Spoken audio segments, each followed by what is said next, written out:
Ang kwento ay nagsisimula sa isang mundo, kung saan lahat ay gumagamit ng magic sa kanilang pang-araw-araw na buhay, ngunit mayroong isang batang lalaki sa kagubatan na walang mahika. Ang kanyang pangalan ay Mash, at ang kanyang pag-iral ay sumasalungat sa natural na kaayusan ng mundo.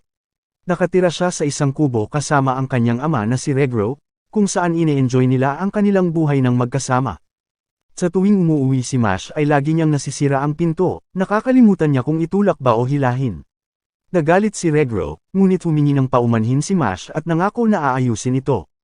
Sinubukan niyang ibalik ang pinto, ngunit mas lalo lang lumala ang pinsala. Pagkatapos, sabay silang nagtsaa, at dahil si Mash ay hindi marunong gumamit ng magic, sinisikap ni Regro na palakasin ang kanyang katawan upang maging pinakamalakas kahit na walang mahika. Ngunit hindi ito alam ni Mash, kaya patuloy siyang nagtataka kung bakit puro pisikal lang ang kanyang pagsasanay. Lumabas si Regro at binalaan si Mash na huwag makipagsapalaran sa lungsod habang wala siya. Ngunit, pagkaalis ng kanyang ama, agad siyang tumakbo sa lungsod na nakasuot ng balabal, na gustong subukan ang isang limited edition ng cream puff mula sa panaderya. Habang siya ay naglalakad sa paligid ng lungsod, nakita niya ang mga tao na gumagamit ng mahika, ngunit sa tingin niya ay wala itong espesyal, dahil ang mga bagay na ginagawa nila ay maaari ding gawin ng kanilang mga kamay. Kalaunan, natagpuan ni Mash ang panaderya at nag-order ng ilang cream puff, ngunit nang nagbayad siya, lahat ng kanyang mga barya ay nakayuko, dahil naikuyom niya ang kanyang kamao sa sobrang pagkasabik. Gayunpaman, iniisip ng tindero na ang mga barya ay hindi dapat madaling tupiin. Inayos ito ni Mash, itinuwid ang mga barya sa kanilang orihinal na anyo at nabigla ang tindero. Maya-maya, kumuha na si Mash ng kanyang pagkain, pero umihip ang hangin, lumantad ang mukha niya sa publiko at nagulat ang lahat dahil wala siyang marka sa kanyang mukha. Samantala, isang opisyal na nagngangalang Brad sa istasyon ng pulisya ang nagbabasa ng pahayagan tungkol sa Divine Visionary ngayong taon, isang titulong ibinigay sa nangungunang mag-aaral ng Magic Academy, na may kasama ring ilang promosyon at reward. Biglang tumunog ang telepono at binalitaan siya tungkol sa isang lalaking naglalakad sa paligid ng lungsod na walang marka sa kanyang mukha. Habang naglalakad si Mash sa kalye, nagtataka siya kung bakit nakatingin ang lahat ng mga tao sa kanya, ngunit kumakain lang siya ng cream puff.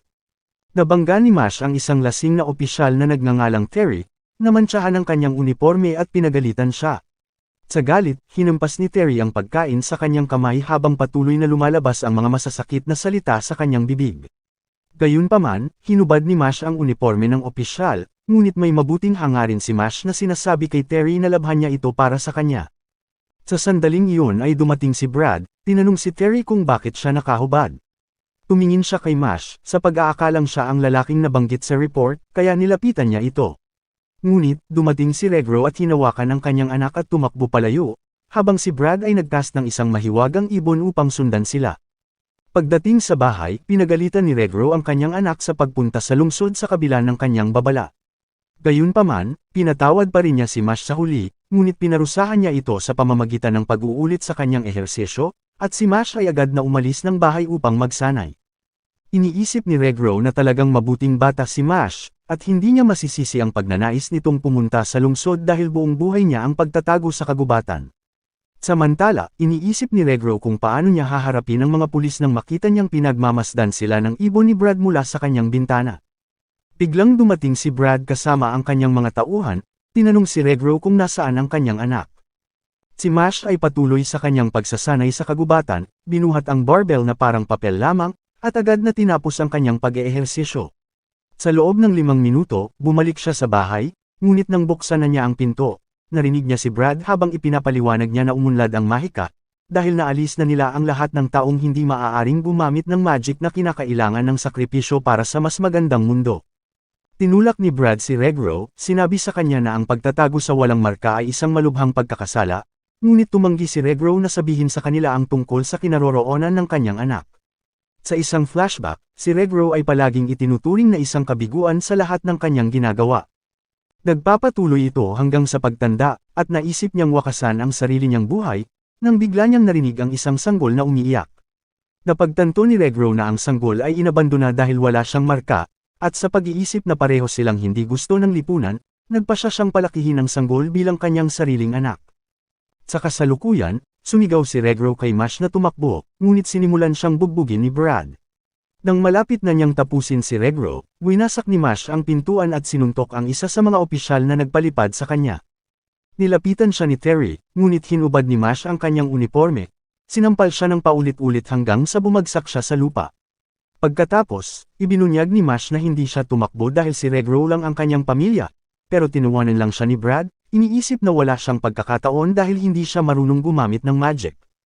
Inatake niya si Mash gamit ang spell na kayang pumatay ng isang dragon, ngunit sinampal lang ito ni Mash gamit ang isang kamay at hindi makapaniwala si Brad sa kanyang nakita.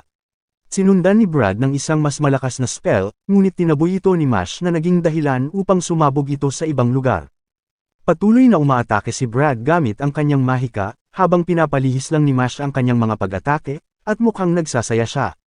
Kinuha niya ang wand ng kanyang ama habang si Brad ay sinusubukang ipagtanggol ang sarili, sa pag-aakalang kayang gumamit ni Mash ng magic. Ngunit, binato lang pala ni Mash ang wand kay Brad na bumasag sa kanyang harang. Nagbanta si Mash na papatayin si Brad sa susunod na pagbabantaan niya ang kanyang pamilya, ngunit nagmungkahi si Brad ng kasunduan kung saan mag-e-enroll si Mash sa isang magic academy, at magiging isang divine visionary upang tanggapin siya ng lipunan. Sinabi ni Brad na kung hindi nila tatanggapin ang kanyang kasunduan, sila ay hahabulin sa natitirang bahagi ng kanilang buhay, kaya't si Mash ay sumang-ayon sa kanilang deal. Sa pamamagitan ng pekeng marka sa kanyang mukha, siya ay pumunta sa prestihiyosong paaralan na tinatawag na Eastern Academy, na kilalang pinakamahirap pagdating sa mga pagsusulit, at mayroon lamang siyang passing rate na mas mababa sa 3%. Sa sumunod na araw, isang lalaking nagngangalang Lucci ang nakatingin sa mga aplikanteng nagkukumpulan sa field, na nakilala ang ilan sa kanilang mga mukha. Bigla siyang nakarinig ng malakas na ingay at nakita niya si Mash na nagbubuhat, na ikinalito ni Lucci dahil hindi yun ang lugar para siya ay mag-ehersisyo.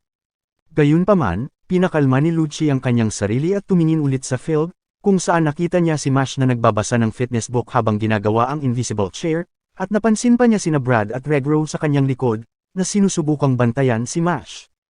Biglang lumitaw si Lucci sa kanilang harapan, na nagpapahayag na siya ang mga ngasiwas sa pagsusulit. Napahanga ang mga aplikante dahil kinikilala nila siya bilang isang napakagaling na salamangkero. Habang pinupuri nila si Lucci, nagkomento si Mash sa kanyang hindi kinakailangang marangyang entrance na ikinagalit ni Lucci at gusto niyang mabigo si Mash. Inanunsyo ni Lucci na magsisimula na ang unang pagsusulit, na inuutusan ng mga aplikante na maupo, habang gumagamit siya ng spell para ihanda ang venue na ikinamangha ng lahat. Ngunit hindi humanga si Mash, sinabi sa kanya na maaari na lang niya silang dinala sa isang silid kung saan nakahanda na ang lahat, at lalong nainis si Lucci. Nang magsimula ang pagsusulit, sinusuri ng mga aplikante ang kanilang mga papel, ngunit ang mga tanong ay gumagalaw sa pahina, na nagpapahirap sa kanila sa pagbasa. Nilagyan ni Lucci ang mga papel ng magic, kaya kailangan nilang alisin ang magic nito para makapasa sa pagsubok. Sa tingin ni Brad at Regro ay mapapahamak si Mash, ngunit inutusan ni Mash ang mga salita na ihinto ang kanilang paggalaw, habang dinudurog niya ang kanyang panulat, na naging dahilan upang ayusin ng mga salita ang kanilang mga sarili dahil sa takot. Maaga niyang natapos ang pagsusulit, at nagulat si Lucci nang makitang ang lahat ay ganap na nakahanay. Patuloy na ginagamit ni Mash ang kanyang superhuman na kakayahan para makapasa sa iba pang bahagi ng pagsusulit, na ikinagulat ng lahat habang nag-iisip si Lucci ng paraan para matanggal si Mash. Naglabas si Lucci ng isang maze na lumitaw mula sa lupa, na nagbibigay sa mga aplikante ng 30 minuto upang maabot ang goal nito. Isang babae na nagngangalang Lemon ang lumapit kay Mash na gustong sumama sa kanya, kaya nagsimula silang maglakad ng magkasama, ngunit patuloy siyang nahuhulog sa mga bitag at napagtanto ni Mash na wala siyang silbi. Habang nakatalikod si Mash, gumamit siya ng spell upang pigilan siya, at sinasabi sa kanya na may dahilan kung bakit kailangan niyang ilayo si Mash sa goal. Ngunit madaling nakawala si Mash, at tumakbo ng mabilis dahil mayroon din siyang mga dahilan upang makapasa sa pagsusulit.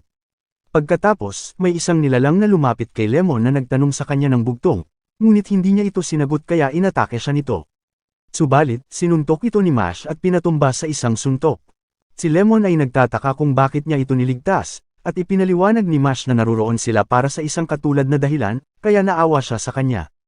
Gayunpaman, nag-aalala si Lemon na hindi sila aabot sa oras upang matapos ang pagsusulit, ngunit may plano si Mash. Samantala, tiwala si Lucci na mabigo si Mash, ngunit biglang gumalaw ang lupa nang makarinig sila ng malalakas na ingay. Nawasak ang mga pader habang nakarating si Mash sa kanila, na sinira lang niya ang maze para gumawa ng daan. Ang ibang matagumpay na mga aplikante ay tinawag siyang manloloko, na sinasabing umuwi na siya, ngunit sinabi ni Lemon sa kanila na walang kasalanan si Mash, at ipinagtapat niya na ipinangako ni Lucci sa kanya na makakapasok siya sa paaralan kung matanggal niya si Mash. Inamin ito ni Lucci, na nagsasabi na hindi niya gusto si Mash, habang inilabas niya ang kanyang mahiwagang kapangyarihan. Ipinahayag niya sa kanila na tatanggalin niya sina Mash at Lemon, at tinanong sila kung gusto nilang kalabanin ang kanyang desisyon. Ngunit, dinurog ni Mash ang wand ni Lucci gamit ang kanyang kamao, habang sinasabi niya sa propesor na masyado na siyang mapang-api. Sa sandaling iyon, dumating ang punong guro na si Wahlberg, na ipinaalam sa kanila na magsisimula na ang huling panayam, at siya na ngayon ang gaganap bilang tagasuri. Si Mash ang unang aplikante na na-interview kaya dinala siya sa isang silid kung saan napapaligiran siya ng mga opisyal ng paaralan. Siya ay tinanong ng ilang mga katanungan, at ang mga opisyal ay tila hindi gusto ang kanyang mga sagot. Gayunpaman, nakita ng punong guro na kawili-wili si Mash, tinanong siya kung bakit niya iniligtas ang babae kahit na wala siyang sapat na oras na natitira. Sinabi sa kanya ni Mash na may pakiramdam siya na pagsisihan niya ang hindi pagligtas sa babae, at napagtanto ni Wahlberg na si Mash ay ang uri na kumilos bago mag-isip, na nagpapaliwanag na may mga nilalang na mas malakas kaysa sa kanya at iniisip niya kung kikilos si Mash sa ganoong paraan kung nahaharap siya sa kakaibang nilalang. Ginamit ni Wahlberg ang kanyang mahika para ilabas ang isang malaking halimaw na nagbabantang sakta ng isang manika, na naglalaman ng kaluluwa ng taong pinakamamahal ni Mash, na halatang si Regro. Sinubukan itong pigilan ni Mash sa pamamagitan ng pagsuntok, ngunit wala itong nagawa, at nagsimulang dumugo ang kanyang kamay. Nagulat ang mga opisyal ng paaralan nang gamitin niya ang kanyang mga kamay upang pigilan ang pag-atake ng halimaw sa manika.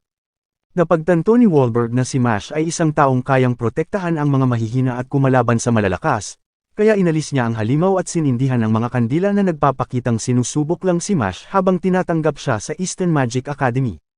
Kinabukasan, ang mga mag-aaral ay nasa klase kung saan matutunan nila ang lock opening spell, na itinuturing na basic. Ipinakita ito ng guro, ngunit ginagamit lamang ni Mash ang kanyang mga kamay upang sirain ang kandado, na ikinagalit ng guro dahil hindi man lang siya gumamit ng mahika.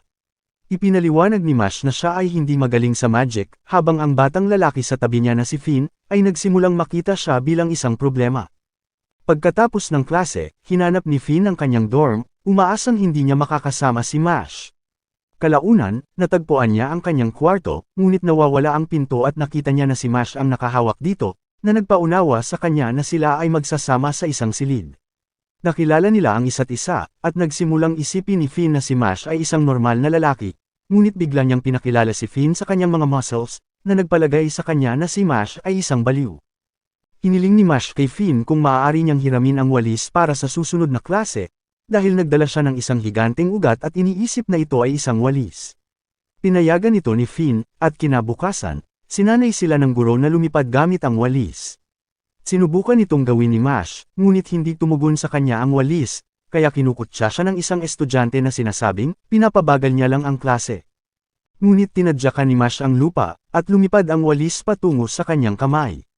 Tinawag siyang manloloko ng mga estudyante, sinabing hindi siya gumamit ng magic, habang nag-aanunsyo ang guro ng time trial para makita kung gaano kabilis silang lumipad gamit ang kanilang mga walis. Inamon ng lalaki si Mash sa isang karera, kung saan ang matatalo ay dapat sumunod sa mananalo hanggang sa makagraduate sila. Tinanggap ni Mash ang hamon, kaya't naghanda sila para sa karera.